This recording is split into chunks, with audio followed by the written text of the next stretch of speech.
Imagine a world where the most powerful tools in human history are suddenly forbidden.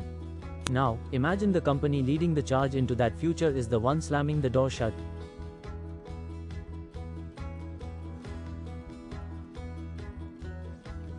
This is the story of a massive contradiction. On one hand, Oracle is spending billions on AI infrastructure, with its leadership boasting that AI is the engine driving their internal productivity. But on the other hand, they've just issued a sweeping ban on AI-generated code for one of the most critical open-source projects on Earth, the OpenJDK. The Java Development Kit, or JDK, isn't just another piece of software. It is the foundation for mission-critical systems worldwide. And Oracle, the steward of this ecosystem, has just drawn a line in the sand.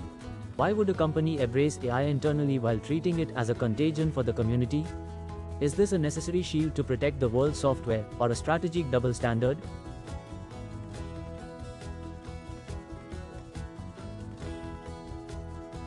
To understand the gravity of this decision, we first have to understand what the OpenJDK is. It's not just a product, it's a massive, collaborative effort. It's the open-source implementation of the Java Platform Edition. Because Java powers everything from Android apps to high-frequency trading platforms and enterprise banking, the integrity of its code is paramount. If a bug enters the JDK, it doesn't just crash one app, it can potentially destabilize systems across the entire global economy. Oracle is the corporate sponsor of the OpenJDK community. They provide the stewardship and the governance. This means that while the community contributes, Oracle sets the rules of engagement. And in early April 2026, those rules changed forever. The OpenJDK Governing Board approved an interim policy that sent shockwaves through the developer community. The mandate was clear: contributions generated, in part or in full, by large language models, diffusion models, or similar deep learning systems were now strictly prohibited. This wasn't a subtle suggestion. It was a comprehensive ban. The policy explicitly forbids AI-generated content across all OpenJDK communication channels and repositories.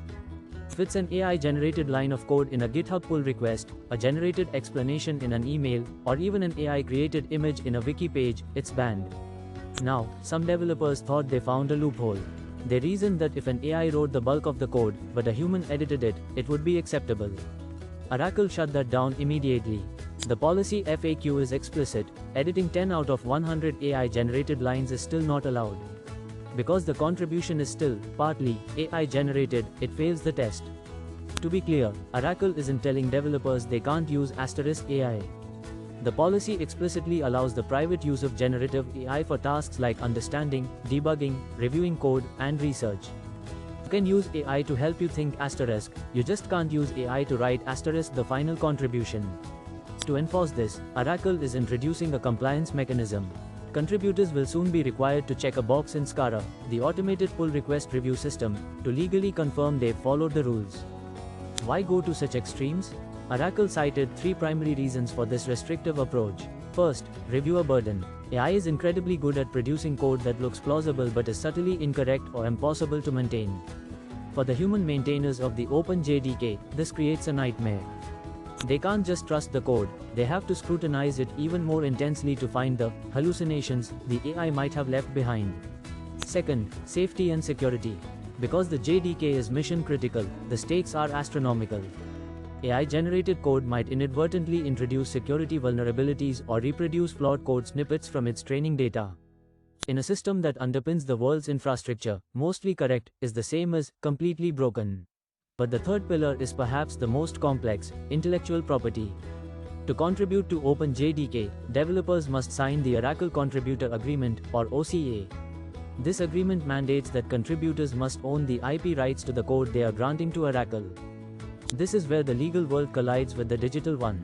On March 2, 2026, the US Supreme Court denied certiorari in Thaler vs. Perlmutter, effectively affirming that purely AI-generated works cannot claim copyright protection under US law.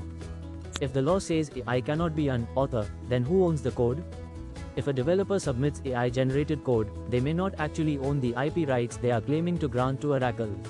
This creates a legal minefield of license contamination, where proprietary or restricted code could be covertly inserted into an open-source project. But here is where the story takes a turn. While Oracle was building a wall around OpenJDK, it was tearing down the walls inside its own headquarters. Oracle co-founder Larry Ellison has publicly claimed that AI models are now writing Oracle's internal code.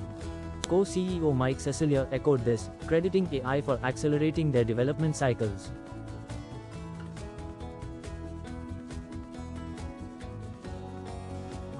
The community noticed. The contrast is jarring. Oracle is leveraging the productivity and speed of AI to build its own proprietary products, while simultaneously telling the open source community that AI is too risky, too burdensome, and too legally ambiguous for the project they steward. It gets even more confusing. GraalVM, another project backed by Oracle, has a coding assistance policy that permits generative AI contributions. Why the difference? Why is AI acceptable for GraalVM and internally at Oracle, but a forbidden fruit for OpenJDK? This inconsistency has sparked a firestorm of debate on Reddit and Hacker News, with many calling it an operational double standard. To understand Oracle's fear, we have to look at a concept called license laundering. AI models are trained on vast amounts of public code. Sometimes, they reproduce licensed material without proper attribution. This effectively launders the license, stripping away the original obligations. If this happens in the OpenJDK, Oracle could be exposed to massive legal liabilities. Oracle is playing a high-stakes game. S&P Global recently downgraded Oracle's credit rating due to the company's massive investments in data center expansion, investments made specifically to support its AI initiatives. Oracle is betting its financial future on AI, but it is terrified of that same AI contaminating its most foundational open-source asset. This isn't just about one company or one project. This is a bellwether for the entire open-source movement. Oracle isn't alone in its anxiety. As early as October 2025, Red Hat was already discussing the legal minefields of AI-assisted development, specifically concerning attribution and the potential for covertly inserted proprietary code. The OpenJDK ban argues that human reviewers are irreplaceable. In a world of AI-generated abundance, the human element, the ability to understand architecture, context, and intent, becomes the most valuable asset in software engineering. But remember, this current ban is interim. Oracle is currently drafting a full, definitive AI contribution policy for OpenJDK. The question is, will the final policy maintain this strict wall, or will it find a way to integrate AI without compromising the project's integrity? The Oracle OpenJDK saga reveals a fundamental tension in the age of AI. We are caught between the desire for unprecedented productivity and the need for absolute provenance and security.